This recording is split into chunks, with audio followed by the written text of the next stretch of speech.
Bienvenidos y bienvenidas. En este video hablaremos sobre Victoria Ocampo y abarcaremos temas como datos personales, familiares y su posicionamiento feminista, sus ideas y pensamientos, roles políticos, publicaciones periodísticas y sus escritos. Mi nombre es Ramona Victoria Epifanía Rufina Ocampo y nací el 7 de abril de 1890. Soy hija de Ramón Aguirre y Manuel Ocampo. Mis familiares promovieron la ruptura del pacto colonial y por lo tanto participaban del crecimiento de la economía, específicamente mi abuelo como empresario rural y mi padre como ingeniero ferroviario. Ya a fines del siglo XVIII, mi familia se encontraba viviendo en la provincia de Buenos Aires.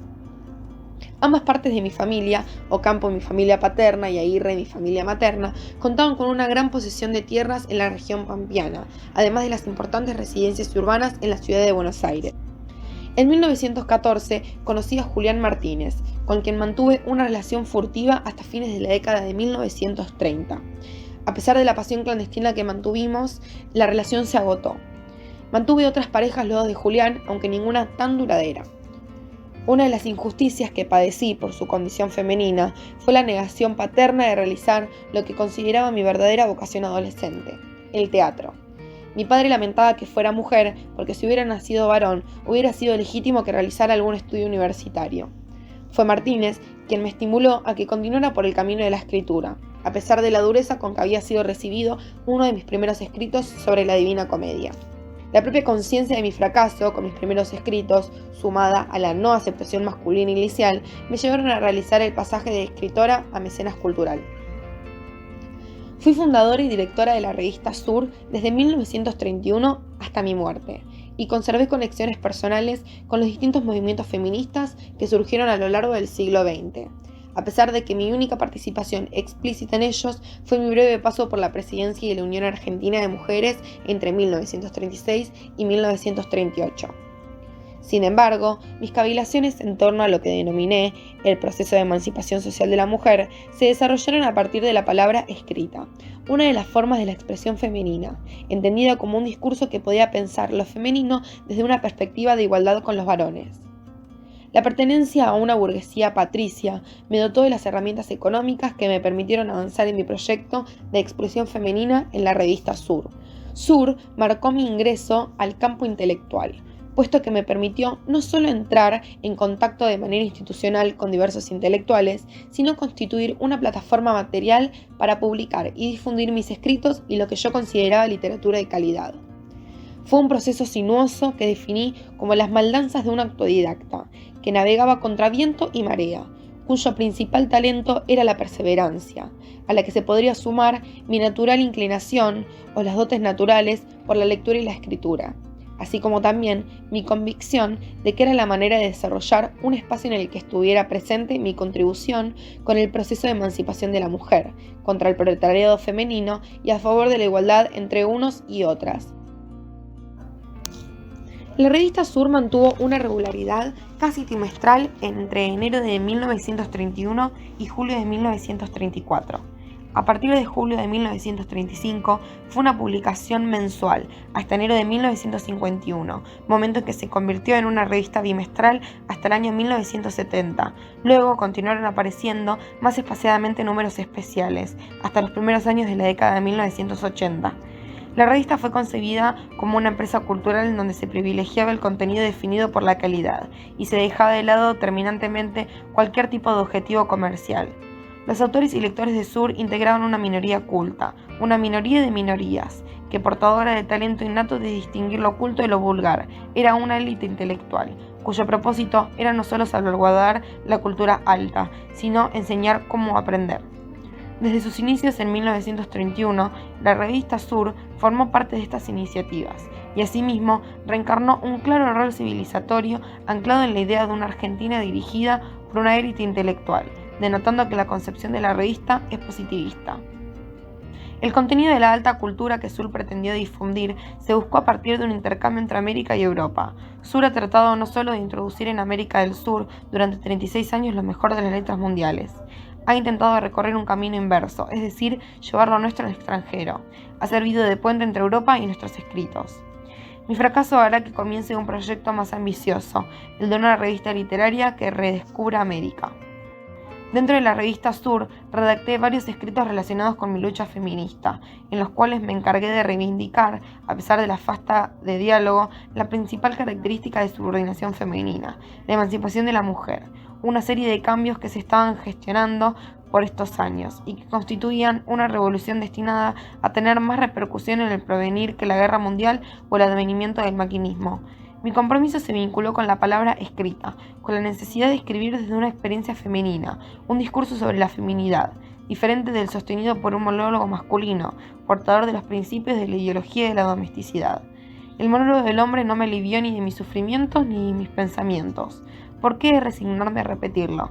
Tengo otra cosa que expresar, otros sentimientos, otros dolores han destrozado mi vida, otras alegrías las han iluminado desde hace siglos.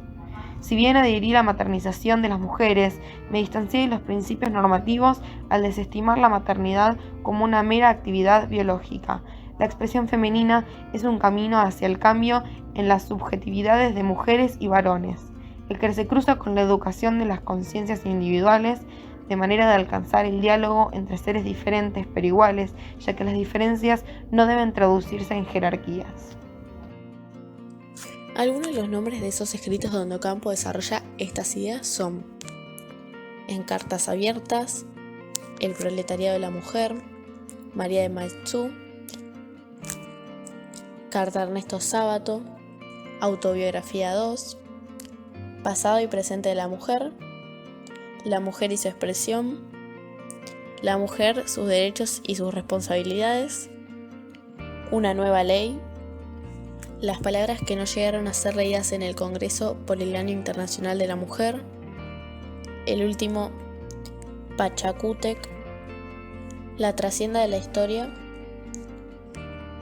Autobiografía 1, Palabras francesas, Maldanzas de una autodidacta, La misión del intelectual ante la comunidad intelectual, Mujeres en la academia, Verano 1930 a 1931, Segunda primavera de la Guerra de Manhattan, A los lectores del sur, Carta a José Ortega y Gasset, Vida de la revista Sur y, por último, La casa de la calle de México.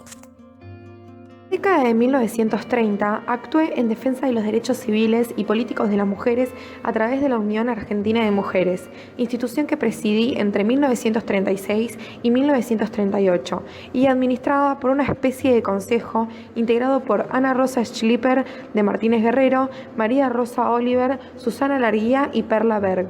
El movimiento feminista aunó esfuerzos en oposición a la nueva versión del Código Civil y en defensa de la ley de 1926, como antes lo había hecho para la conquista de los derechos civiles. Con María Rosa Oliver retratamos en sus escritos el consenso entre las diferentes líderes feministas en torno a la defensa de estos derechos civiles de las mujeres.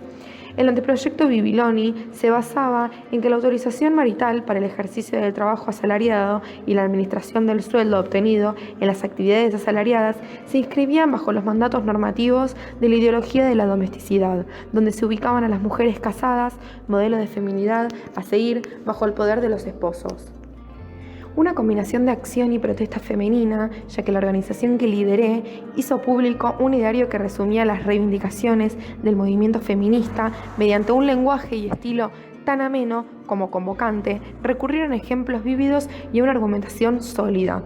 En mis declaraciones utilicé nociones incorporadas a los ideales tradicionales de mujer, como la maternidad y a la valoración de la cultura, como plataforma para reclamos más radicales.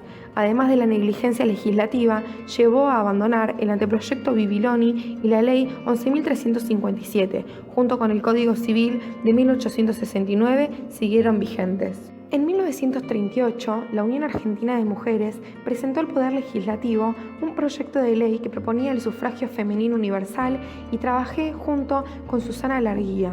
Este ni siquiera fue tratado en la Cámara. Poco después me alejé de la Unión, argumentando la cercanía de algunos de sus integrantes a los partidos políticos. En la década de 1940 me integré a las filas de la oposición al gobierno surgido en el golpe militar de 1943, de donde emergió la figura de Juan Domingo Perón, rechazando al peronismo, asociándolo al fascismo y al comunismo precisamente porque éste nos desplazaba de su lugar de élite rectora y ampliaba la ciudadanía y el bienestar a sectores antes postergados.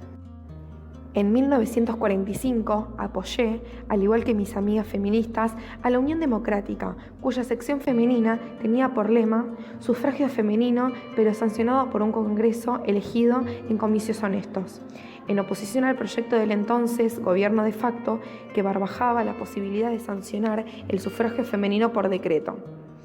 Las mujeres conquistaron los derechos políticos en 1947, cuando el Estado aprobó la ley 13.010.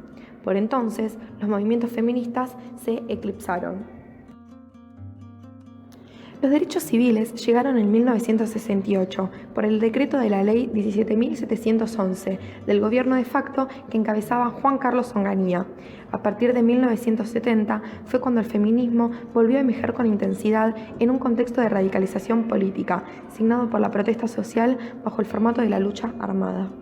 A pesar de las fisuras que habían sufrido los principios de la ideología de la domesticidad, debido, entre otras cosas, al incremento de la presencia de las mujeres en el mundo del trabajo y en la matrícula universitaria, las feministas diagnosticaron la vigencia de la opresión de la mujer y la necesidad de luchar contra un sistema al que denominaron patriarcado. Es decir, era impresorio replantearse la feminización del mundo doméstico, su papel como esposas y el mandato de la maternidad. No participé en ninguna organización feminista, mantuve contactos con algunas de sus líderes y manifesté que los problemas de las mujeres seguían siendo prioritarios ante otros problemas sociales. He sido y soy feminista. Desde hace 50 años he repudiado un estado de cosas que no podía durar. A pesar de tener ahora un presidente, seguimos siendo lo que fuimos siempre, un país con mentalidad retrógrada en lo que toca a la mujer, pero quieras que no, tiene sus días contados esta mentalidad.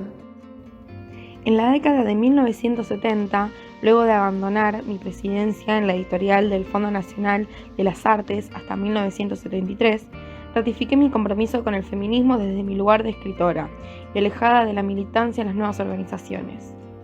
En 1977 fui la primera mujer en ingresar a la Academia de Letras. Finalmente, Ocampo muere en 1979. Fue un gran ejemplo a seguir feminista, que siguió sus convicciones hasta el final en la defensa de los derechos civiles de las mujeres. A pesar de las críticas, logró un gran reconocimiento por su papel de mecenas, que le dio un buen prestigio social.